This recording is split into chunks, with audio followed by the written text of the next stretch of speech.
अस्सलाम वालेकुम दोस्तों।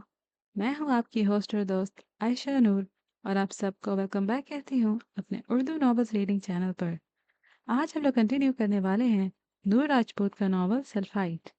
लेकिन आज की सल्फाइट की एपिसोड शुरू करने से पहले एक छोटी सी रिक्वेस्ट कि अगर अभी तक आप लोगों ने मेरे चैनल को सब्सक्राइब नहीं किया तो प्लीज़ इस चैनल को करें सब्सक्राइब और इस वीडियो को करें लाइक, ताकि आपको फ्यूचर में भी मेरी वीडियोस की अपडेट्स मिलती रहें।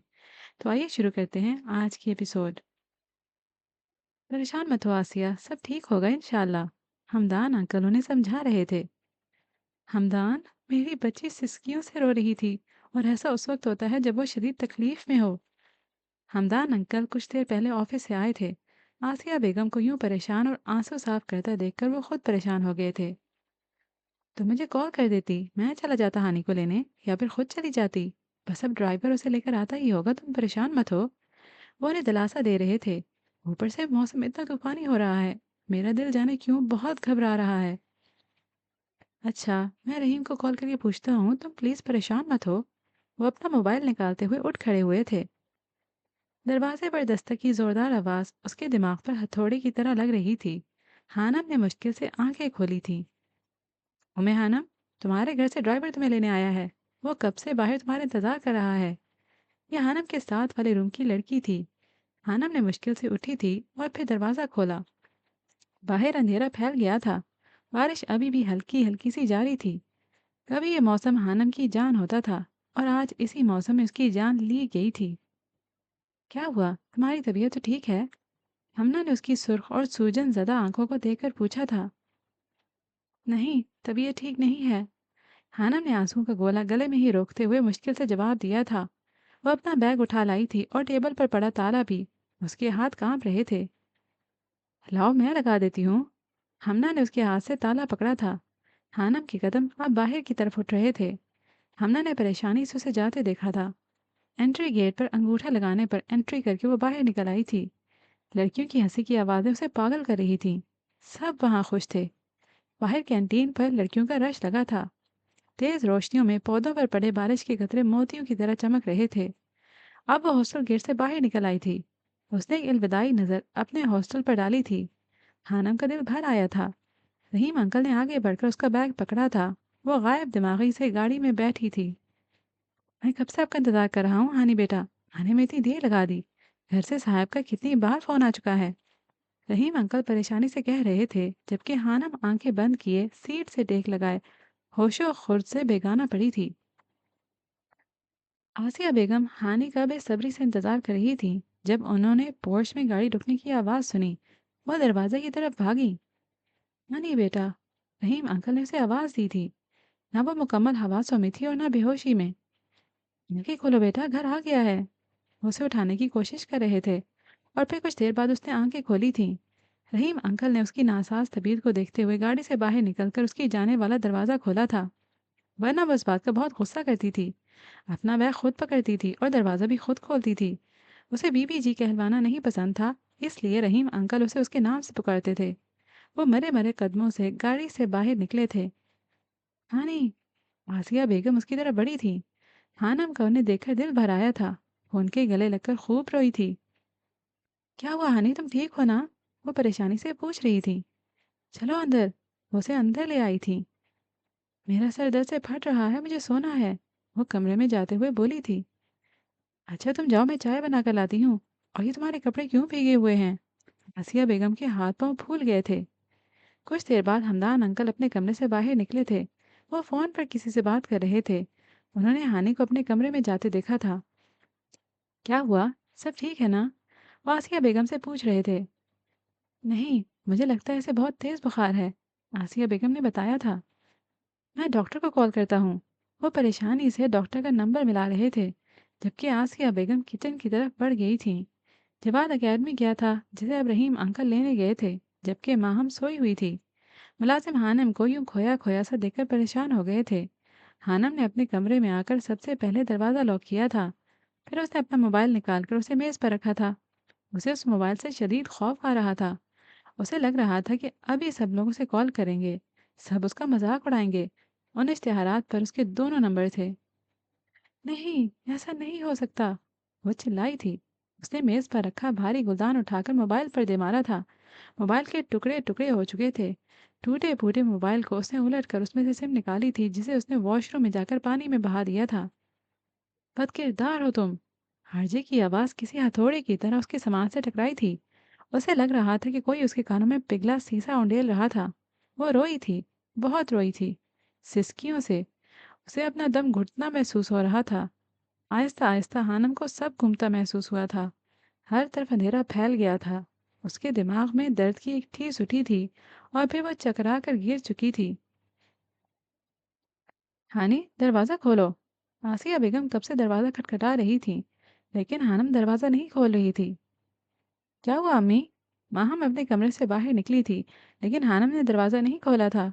शोर की आवाज़ पर हमदान अंकल भी उधर आ गए थे। हर कमरे की एक दूसरे से चाबी मौजूद थी।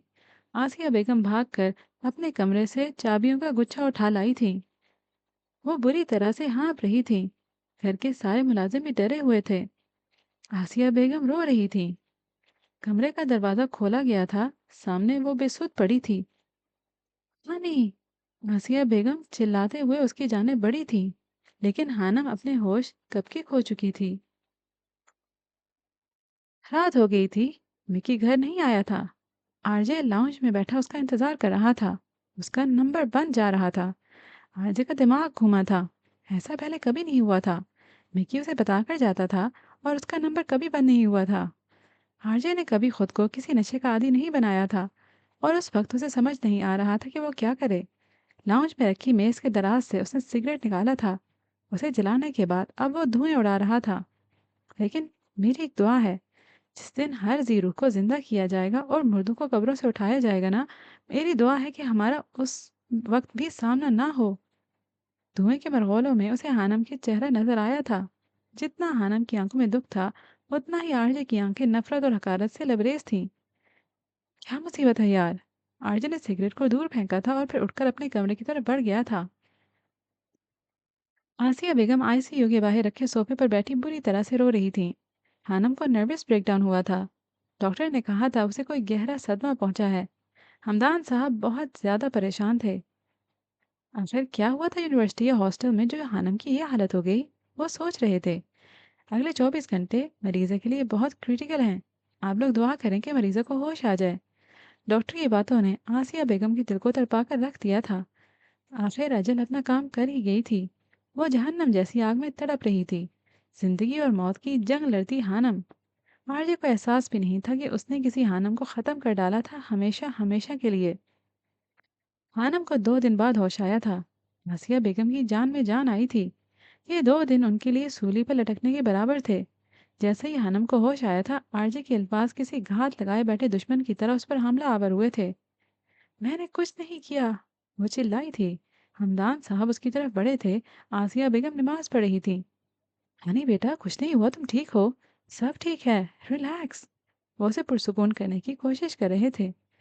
मैं डॉक्टर को बुलाता हूँ। ये ज़िया जबेल थे, जो हमदान साहब के 2 दिन ऑफिस न आने पर हॉस्पिटल आ गए थे। उन्हें हमदान साहब ने हानि की ख़राब तबीयत का बताया था। वह हानि की इयादत के लिए आए थे। दोनों बहुत अच्छे दोस्त थे। अंकल, वो और और आरजे। हानि बमुश्किल बोल पा रही थी। वो रो रही थी। आरजे के नाम पर ज़िया जबेल के कदम साकित हुए थे। क्या हुआ? कौन आरजे? हमदान अंकल ने पूछने की कोशिश की थी। अंकल, वो, मैंने कुछ नहीं किया। जाओ यहाँ से, मैंने कुछ नहीं किया। वो दरवाजे की तरफ देखकर चिल्लाई थी। उसे वहां आरजे खड़ा मुस्कुराता नजर आ रहा था। वो उस पर कह कहे लगा रहा था। डॉक्टर ने कमरे में आने के बाद उसे नींद आवर इंजेक्शन लगाया था। उन्हें कमरे से बाहर निकाल दिया गया था। कहाँ पढ़ती है तुम्हारी बेटी हमदान? ज़िया जबेल ने अपने खुश्क होते गले के साथ हानि के मुतालिक पूछा था। हमदान अंकल ने परेशानी से उन्हें हानम की यूनिवर्सिटी का बताया था। आरजे भी वहीं पढ़ता है, इसी यूनिवर्सिटी में, और इसी सब्जेक्ट में वो मास्टर कर रहा है। ये ज़रूर उसने ही कुछ गलत किया होगा। ज़िया जबेल सोच कर रह गए थे। उन्हें हानम की हालत देखकर उस पर तरस आ रहा था। क्या किया है तुमने उस लड़की के साथ? आरजे को ज़िया जबेल की कॉल आई थी। वो उसे कभी कभी फ़ोन करते थे, लेकिन इस तरह इतने गुस्से में कभी बात नहीं की थी। वो गोया धाड़ रहे थे। कौन सी लड़की बड़े डैड? आरजे हैरान हुआ था। ज्यादा मासूम मत बनो, हमदान की बेटी की बात कर रहा हूँ। जानते हो वो बिज़नेस पार्टनर है मेरा, 60% शेयर्स का मालिक है वो मेरी कंपनी में। हमदान आरजे ज़ेरेला बड़बड़ाया था। उसकी ज़िंदगी में जितनी भी लड़कियां आई थीं वो उसे अपना शजर नसब बता देती थीं, जो आरजे को हमेशा याद रहता था। ये पहली बार हुआ था। उसे याद था उसकी किसी गर्लफ्रेंड के बाप का नाम सेठ हमदान नहीं था। हाँ हमदान, वो लड़की उसकी बेटी है जिसके साथ तुमने पता नहीं क्या किया है, और इस वक्त हॉस्पिटल में है। नर्वस ब्रेक डाउन हुआ है उसे। अगर उसे कुछ हुआ होगा तो तुम्हारी खैर नहीं। वो गुस्से से धारते फोन बंद कर चुके थे। What rubbish. आरजे का दिमाग घूमा था। वो पहले ही बुरी तरह डिस्टर्ब था। अब पता नहीं किसकी गलती और गुनाह का कसूर उसे ठहराया जा रहा था। उसे खुद उसे खुद समझ नहीं आ रही थी। 8 दिन हॉस्पिटल में रहने के बाद वो घर आई थी। सब कुछ बदल गया था। आनम की रंगत में जर्दियां घुल गई थीं। उसे हर तरफ आरजे नजर आता था, कह कह लगाता हुआ। वो उस पर किसी आसेब की तरह मुसल्लत हो गया था। जाओ यहाँ से। मैंने कुछ नहीं किया। मैं किसी से नहीं मिली। जाओ, जान छोड़ो मेरी। वो सोफे पर रखे कुशन उठा उठाकर लॉन्च के दरवाजे पर मार रही थी, जहां उसे आरजे नजर आ रहा था।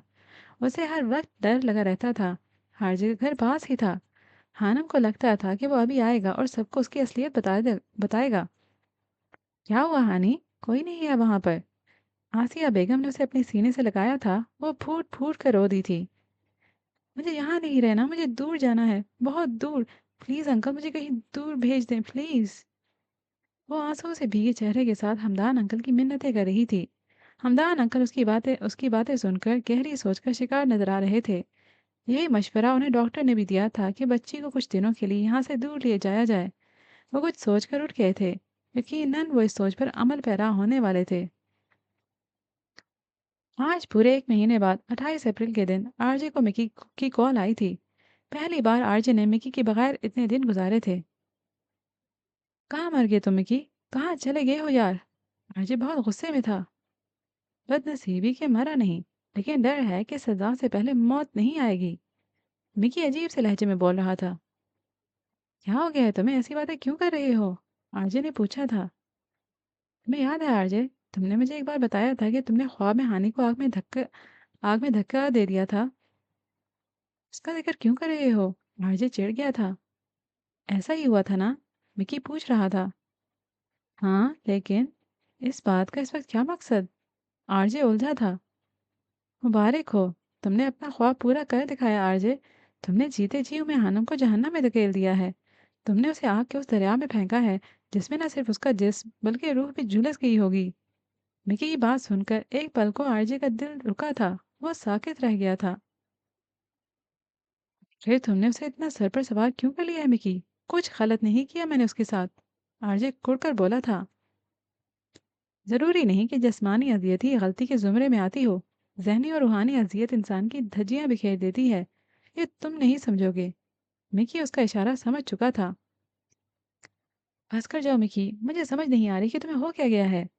आरजे को उसकी बातों से कोफ्त हो रही थी। ये मैं खुद नहीं जानता, बस डर लग रहा है बहुत। उससे बात करने की हिम्मत नहीं हो रही। मैं माफ़ी मांगना चाहता हूँ उससे। मिकी ने जवाब दिया था। वो बहुत बेबस नजर आ रहा था। माफ़ी? हद है मिकी, किस बात की माफ़ी? उसके साथ जो कुछ हुआ मैं उसका जिम्मेदार हूँ। इस बात की माफ़ी? ये बताओ ये वापस कब आ रहे हो? आरजे ने बात बदलते हुए पूछा। अभी नहीं, मिकी ने जवाब दिया था। क्या मतलब कभी नहीं? आरजे हैरान हुआ था। मैंने माइग्रेशन करवा ली है। अब मैं लाहौर कभी नहीं आऊँगा। मिकी का लहजा हतमिया था। इससे पहले कि आरजे कुछ कहता वो फ़ोन बंद कर चुका था, और आरजे हैरान परेशान सा फ़ोन को देख कर रह गया था। वो अपने कपड़े बैग में रख रही थी। चेहरे पर संजीदगी छाई थी। इस 1 महीने में वो सर से पैर तक बदल गई थी। आंखों के नीचे स्याह हल्के पड़ना शुरू हो गए थे। अचानक दरवाजा खुलने की आवाज पर हानम ने मुड़कर देखा था। आ जाए अम्मी। हानम ने आंखों में आए आंसुओं को पीते हुए कहा था। मत जाओ हानी, मत जाओ। आसिया बेगम उसके इतनी दूर जाने पर बहुत दुखी थी। वो नहीं चाहती थी कि हानम उन्हें छोड़कर जाए। अपनी माँ की इल्तिजा पर हानम का दिल फटने को आया था। वो खुद अपनी माँ से दूर नहीं रह सकती थी, लेकिन वो जानती थी कि आज नहीं तो कल उसकी मिकी के साथ ताल्लुक की बात घर वालों तक पहुंच जानी थी, और फिर उसकी माँ नफरत करती उससे। यही चीज अंदर ही अंदर हानम को खा रही थी। वो अपनी माँ की नफरत बर्दाश्त नहीं कर सकती थी। उसे हर वक्त खौफ लाहक रहता था, जैसे अभी आरजे कहका लगाता हुआ आएगा और सबको बता देगा, फिर सब खत्म हो जाएगा। बस इसीलिए वो यहाँ से दूर जाना चाहती थी, ताकि जब सबको इस बात का इल्म हो वो दूर हो और किसी की नफरत और हकारत न देख सके। मैं जल्द वापस आऊंगी अम्मी, हानम ने अपनी माँ के हाथों को थामते हुए कहा था। मेरा दिल नहीं मानता तुम्हें इतनी दूर भेजने को। आसिया बेगम की आवाज़ रुंध गई थी। मम्मी, हानम कहती आसिया बेगम के गले लग गई थी। वो कमज़ोर नहीं पड़ना चाहती थी, लेकिन वो मजबूत भी नहीं रह सकी थी। वो जी भर कर रोई थी। वो आसिया बेगम से ऐसे लिपट रही थी जैसे खुदा न खास्ता फिर कभी नहीं लौटेगी। जल्द ही हानी बेटी तुम्हारे पास पहुंच जाएगी, मुझे उम्मीद है तुम उसका ख्याल रखोगी माही। हमदान अंकल फ़ोन पर माही को हानि के मुतालिक समझा रहे थे। वो खुद सच नहीं जानते थे। डॉक्टर्स ने भी उन्हें मना किया था कि कोई भी हानम से उस हादसे के बारे में ना पूछे। उनका कहना था बार बार हानि को इस वाक़ये की याद दिलाना खतरनाक हो सकता है। वो चाहते थे कि हानम खुद ही सब कुछ बताए, लेकिन शायद हानम उसके लिए तैयार नहीं थी। माहिन और हानम ने बराह रास्त एक दूसरे को अभी तक नहीं देखा था। अलबत्ता तस्वीरें देख रखी थी और ना कभी दोनों की बात हुई थी। जी बाबा, माही को ज़्यादा फर्क नहीं पड़ रहा था उसके आने से। वो ज़हनी तौर पर बहुत परेशान है।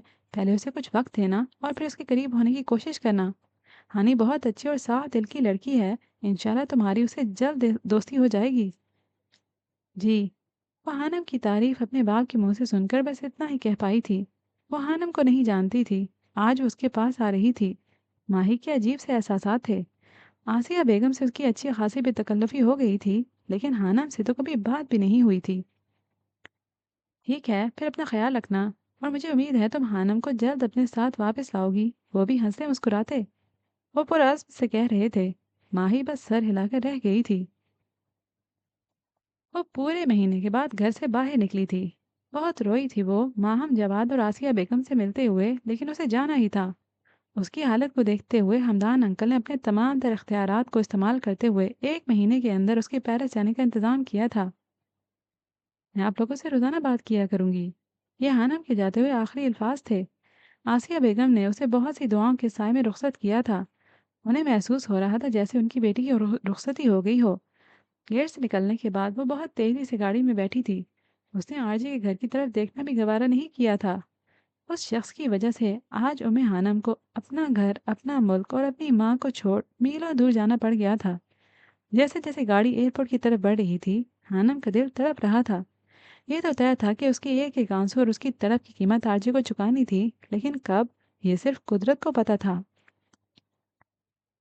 पेरिस जाना उसका ख्वाब तो नहीं था, लेकिन अक्सर जो हमने ना सोचा हो वही हो जाता है। वो पेरिस की सरजमीन पर कदम रख चुकी थी, भीगी पलकों और उदास दिल के साथ। अगर वो उस हादसे से पहले यहाँ आती तो यकीनन झूमती, क्योंकि यहाँ पर डिज्नीलैंड था, उसके ख्वाबों की दुनिया। वो दुनिया जिसे वो देखना चाहती थी, परियों का देश। उसकी छोटी छोटी ख्वाहिशात थीं, उन्हें आरजे के लफ्ज़ों ने ख़त्म कर दिया था। अब तो मुस्कुराने का दिल ही नहीं करता था। वो आहिस्ता आहिस्ता चलती हुई एयरपोर्ट से बाहर आई थी। चादर से खुद को लपेटा हुआ था। वो मॉडर्न लोगों के दरमियान अजीब सी लग रही थी, सबसे अलग, सबसे जुदा। अब उसे माही को ढूंढना था। हमदान अंकल ने उसे नया मोबाइल लेकर दिया था, जिसको उसने छूने की भी हिम्मत नहीं की थी। उसे लगता था ये मोबाइल उसकी बर्बादी का जिम्मेदार था, और वो अपनी इस सोच में ठीक भी थी। हाँ, मैं एयरपोर्ट पर अपने दोस्त को लेने आया हूँ। जी बीजान, मैं बिल्कुल ठीक हूँ। वो मगन सा फोन पर कहता आगे बढ़ रहा था। जी, मैं कोशिश करूंगा कि इन छुट्टियों में पाकिस्तान आ सकूं। हशाम बीजान से बात कर रहा था। वो मुस्कुरा रहा था। क्या उसे किसी ने बताया नहीं था कि पेरिस में इतनी खूबसूरती से मुस्कुराया नहीं करते। यहाँ पर मौजूद लोग ऐसी जादुई मुस्कुराहट पर दिल भी हार सकते हैं, जैसे माँ ही हार गई थी। एक तेज हवा का झोंका हशाम के वजीह चेहरे से टकराया था। वो ठिठक कर रुका था और फिर गर्दन मोड़कर पास से गुजरती उस लड़की को देखा था जो चादर में लिपटी थी। उसे कुछ महसूस हुआ था, वो जो साल पहले हुआ था जब उम्मे हानम मुझसे मिली थी। हशाम का दिल जोर से धड़का था। उसे उस लड़की पर उम्मे हानम का गुमान हुआ था। इससे पहले कि उसके पीछे जाता उसे मार्केट वाला वाकया याद आ गया था, जब उम्मे हानम के धोखे में वो माही से जा मिला था। ये उम्मे हानम नहीं हो सकती। वो यहाँ कैसे? खुद को समझाता वो सर झटकर आगे बढ़ गया। एला और माही हानम को एयरपोर्ट से घर ले आई थीं। वो खामोश थी। एला बार बार उससे सवाल कर रही थी। वो बस जवाब दे रही थी। हानी, तुम फ्रेश हो जाओ, थक गई होगी ना, तब तक मैं खाना लगवाती हूँ। माही ने उसे मशवरा दिया था। उसे लगा था कि हानम काफी चालाक होगी, लेकिन वो जितनी तस्वीरों में मासूम नजर आती थी, हकीकत में भी उतनी ही थी। ठीक है। वह इस बात में सर हिलाती उठ गई थी। मुलाजमा उसका सामान उठाकर कमरे की तरफ बढ़ गई थी और पीछे पीछे वो भी। माही, तुम्हारी कजन थोड़ी अजीब है ना? एला ने उसके जाने के बाद पूछा था। माही ने उसे घूर कर देखा था। तुम्हारे डैड के कजन की बेटी तुम्हारी भी सेकंड कजन हुई ना? उसके घूरने पर एला ने कंधे उचकाकर कहा। खैर, अभी मेरे पास आ गई है तो ठीक हो जाएगी। एला ने दांत निकाले थे, जबकि माही कुछ सोचते हुए किचन की तरफ बढ़ गई थी। खाना खामोशी से खाया गया था। खाने के बाद हानम अपने कमरे में आ गई थी। रात काफी हुई थी और वो काफी थकन का शिकार थी। बालों को बांधने की गर्ज से वो उठी थी। कमरे में मौजूद फर्नीचर काफी कीमती था। किसी चीज ने भी उसे अपनी तरफ मुतवज्जे नहीं किया था। वो जहाज साइज आईने के सामने खड़ी थी। सुनहरी बालों की आबशार कमर पर बिखरी पड़ी थी। बालों को देखते हुए उसका जहन भटका था। एक फिल्म सी उसके सामने चलने लगी थी। अम्मा, मैं सोच रही हूँ कि बाल कटवा लूं। हानम ने अपने बालों को नीचे से मुआयना करते हुए आसिया बेगम को अपनी सोच से आगाह किया था। हरगिज नहीं, आसिया बेगम ने गुस्से से मना किया। लेकिन क्यों? देखे ना, खराब हो रहे हैं। हानम रुहासी हुई। हमारी नानी अम्मा कहा करती थी कि लंबे बाल नेक लड़कियों की निशानी होते हैं। हाय। आसिया बेगम की बात पर हानम ने घूम कर उन्हें देखा था। उसकी आंखें अपनी माँ की अजीब मंतक पर हैरानी से फैली थीं। लंबे बालों का नेक होने से क्या ताल्लुक अम्मा? वह हैरान परेशान से पूछ रही थी। क़यामत के दिन लंबे बाल औरत का पर्दा बनेगी। और मेरी बात कान खोल कर सुन लो हानी। अगर तुमने दोबारा बाल कटवाने का नाम लिया तो मुझसे बुरा कोई नहीं होगा। वो उसे धमकी और हुक्म दोनों सुनाती किचन में जा चुकी थी, जबकि हानम हैरत से उन्हें जाता देख रही थी। आईने में धुआं सा उठने लगा था। उसका घर, आसिया बेगम और वो दूर कहीं फिजा में तहलील होना शुरू हुए थे। हानम की आंखें नम हुई थीं। नेक और शरीफ तो देखो। मंजिल बदला था। आरजे सामने आईने में खड़ा जिन्नाती कहकहे लगा रहा था। हानम के चेहरे का रंग बदला था। ताली बजाता हंसता वो उसका मजाक उड़ा रहा था। उसके कहकहे हानम को पागल कर रहे थे। नेक नहीं, बदकिरदार हो तुम। वो शोले उगलती आंखों के साथ उसे घूर रहा था। नहीं, कुछ नहीं किया मैंने। वो जानी अंदाज में चिल्लाई थी। वो हंसे जा रहा था। हानम के जब्त का पैमाना लबरेज हुआ था। चुप कर जाओ, वो चीखी थी और सिंगार में से परफ्यूम की बोतल उठाकर पूरी कुव्वत से आईने में दे मारी थी। अपनी तरफ से उसने आरजे को मारा था, उसे खामोश करवाया था। छन की आवाज के साथ कांच बिखरा था। वो कहीं गायब हो गया था। हानम की हिम्मत जवाब दे गई थी। वो वहीं नीचे बैठकर फूट फूट कर रो दी थी। वो आरजे के आसेब से बचने के लिए बहुत दूर आ गई थी, लेकिन शायद भूल गई थी कि आसेब तो 7 समंदर पार तक पीछा करता था। काफी देर रोने के बाद वो उठी थी और फिर कराह कर बैठ गई थी। टूटे हुए कांच का टुकड़ा उसके पाँव में चुभ गया था। दर्द की एक लहर उसके पूरे जिस्म में फैल गई थी। मम्मी। हानम ने दर्द की शिद्दत से आसिया बेगम को पुकारा था, लेकिन फिर याद आने पर कि वो कोसों दूर थी, उसका दिल मजीद तड़पा था। मुश्किल से कांच का टुकड़ा पाँव से निकालने के बाद वो बेड पर बैठी थी। उसके पाँव से खून निकल रहा था, लेकिन उसे समझ नहीं आ रहा था कि क्या करे। उसने कमरे में नजरें दौड़ाई थीं और फिर उसे मेज पर टिश्यू का डब्बा रखा नजर आ गया था। वो लंगड़ा कर चलती मेज तक पहुंची थी और फिर काफी सारे टिश्यू निकालकर जख्म पर रखे थे। आहिस्ता आहिस्ता खून रिसना बंद हुआ था। वो लेट गई थी, लेकिन उसकी सिसकियां बंद नहीं हुई थीं। उसे सब याद आ रहे थे, और ख़ास तौर पर आरजे की बातें जो कभी उसके जहन से नहीं निकलती थीं।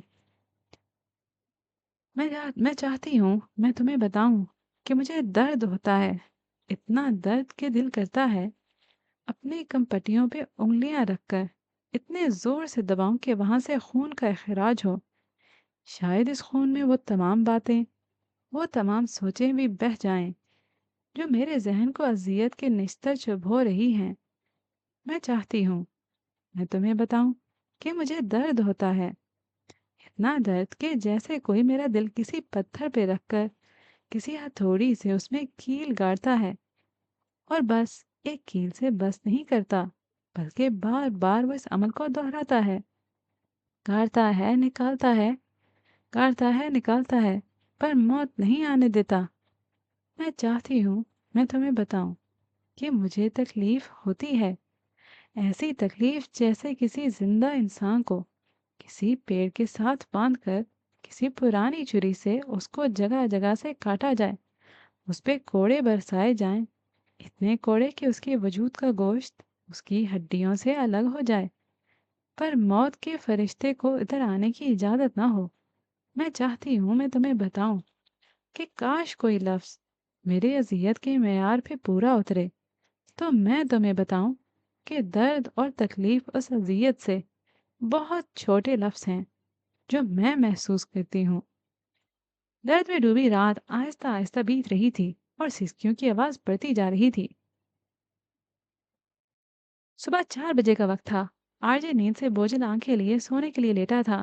اسے 4 سے 5 بجے کے درمیان نیند آتی تھی۔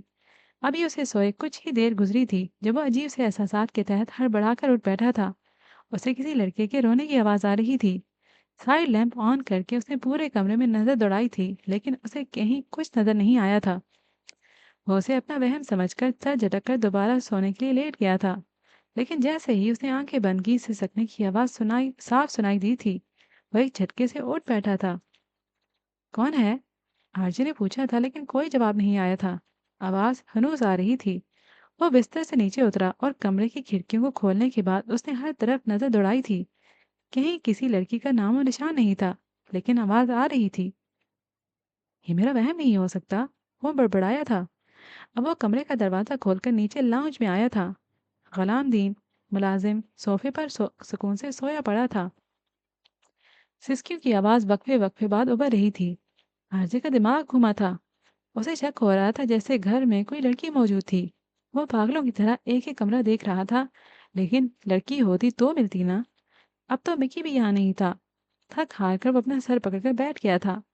نیند اسے سونے کا کہہ رہی تھی اور سسکیاں اس کی نیند کی دشمن بنی ہوئی تھیں۔ دن چڑھے تک وہ لاؤنج کے صوفے پر بیٹھا رہا تھا۔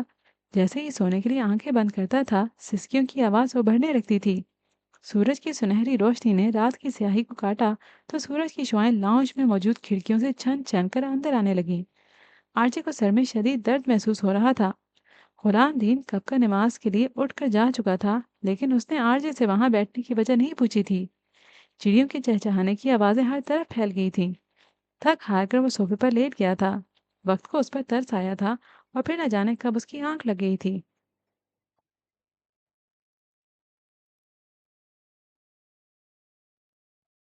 اوہ میرے خدا، یہ کیا ہوا؟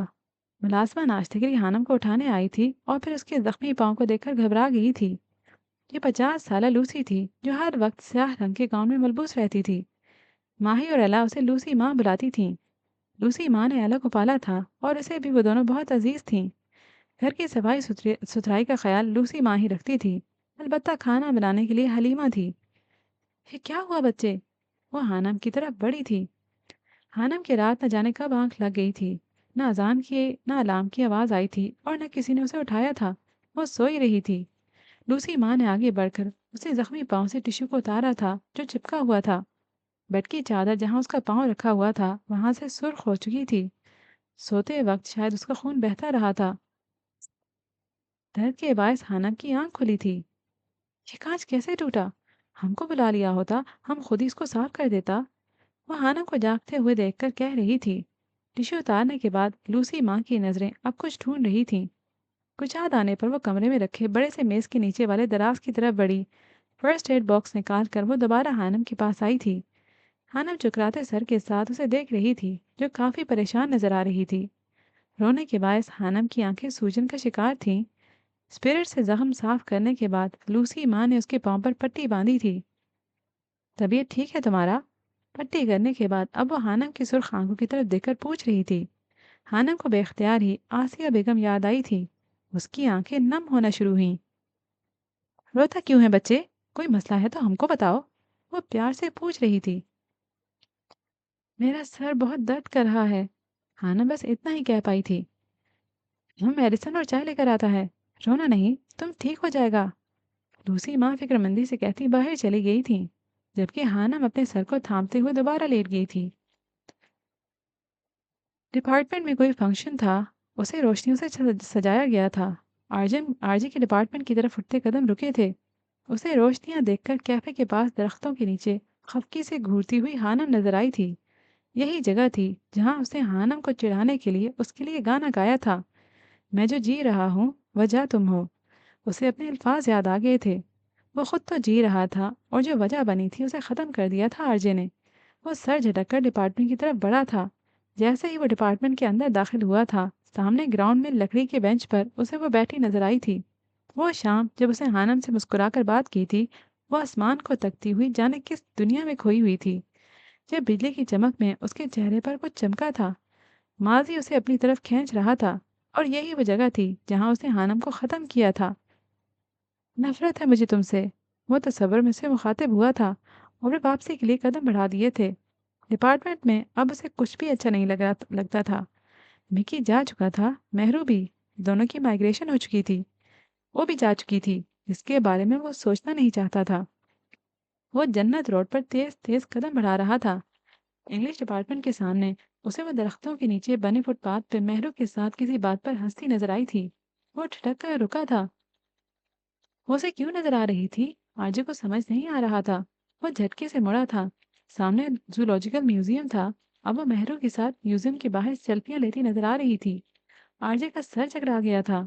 उसने दोनों हाथों से अपने सर को थामा था। नफरत है मुझे तुमसे, शदीद नफरत। सुना तुमने उम्मे हानम? शदीद नफरत करता हूँ तुमसे, वो चिल्लाया था। स्टूडेंट्स ने रुक कर और पलट कर उसे देखा था। कुछ देर बाद वो अपने हवासों में वापस लौटा था। गहरी सांस लेता वो हानम को पीछे छोड़ता आगे बढ़ गया था। 1 महीना हो गया था हानम को पेरिस आए। उसने कभी अपने कमरे से बाहर दरवाजे तक का फासला तय नहीं किया था। वो घर में ही घूम लेती थी, कभी बाहर जाने की ख्वाहिश नहीं की थी। उसका मोबाइल जो उसे हमदान अंकल ने दिया था वो बंद पड़ा था। उसे ऑन करने की हिम्मत हाना में नहीं थी। लूसी माँ उसका बहुत ख्याल रखती थी। घर से फोन आता तो वो माही के फोन से ही बात करती थी और उसी के लैपटॉप से वो अपने प्यारों की शक्ल देख पाती थी। दिन गुजरते जा रहे थे, लेकिन हानम ने मुंह नहीं खोला था। उसने कभी भूले से भी उस वाक्य का जिक्र नहीं किया था जो उसकी जिंदगी का नासूर बन गया था। वो दर्द ओढ़ कर सो जाती थी। डर और खौफ के साए उसे जागने पर मजबूर कर देते थे। उसे माइग्रेन ने आन लिया था। जरा सी तेज रोशनी, शोर उसे पागल कर देता था। दिल हर वक्त खराब रहने लगा था। मतली होती थी, सर चकराता था। गर्ज के वो दुनिया के अंधेरों में चली गई थी। हर वक्त उसके कमरे में अंधेरा रहने शुरू हो गया था। उसे नॉर्मल होने के लिए पेरिस भेजा गया था, लेकिन वो यहाँ आकर दुनिया से कट गई थी। आरजे नाम के आसेब ने उसे मुकम्मल तौर पर अपने बस में कर लिया था। हानी, तुम ठीक हो? वो अपने बाजू को आंखों पर रखे लेटी थी। उसका मकसद रोशनी से खुद को बचाना था।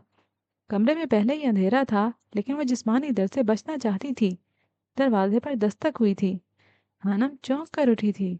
उसे माही ने स्पेस दी हुई थी। वो कभी कभी ही उसके पास आती थी। माही चाहती कि वो जल्द से जल्द नॉर्मल होकर, लेकिन कोई आसार नजर नहीं आ रहे थे। जी, ठीक हूँ, हानम ने उठते हुए जवाब दिया था। क्या मैं अंदर आ जाऊं? माही पूछ रही थी। जी, पूछने की जरूरत नहीं है, आप अंदर आए। वो जबरदस्ती मुस्कुराई थी। हानम ने हाथ बढ़ाकर बेड के साथ मेज पर रखा लैंप ऑन किया था। रोशनी जैसे ही कमरे में फैली, हानम ने आंखें बंद करके खुद को रोशनी की अजियत से बचाना चाहा था। माही अंदर आई थी। उसने हानम की इस हरकत को गौर से देखा था और फिर खिड़कियों की तरफ बढ़कर उसने पर्दे पीछे किए और उन्हें खोल दिया। हानम ने बेख्तियार अपने आंखों पर दायां बाजू रखा था। इन्हें बंद रहने दो प्लीज, तेज रोशनी मुझे चुभती है। हानम के लहजे में इल्तिजा थी। रोशनी कब से चुभने लगी हानम? ये तो अंधेरे को खत्म करती है, माही संजीदा लहजे में पूछ रही थी। सर में दर्द हो जाता है, हानम ने बेबसी से बताया। वो इसीलिए कि तुम्हें ऐसा लगता है। तुमने खुद को अंधेरों की आदत डाली है। तुम्हें ये आदत खत्म करनी चाहिए। अंधेरा मुझे सुकून पहुंचाता है। मेरे बाबा कहते हैं कि अंधेरा इंसान को निकल जाता है।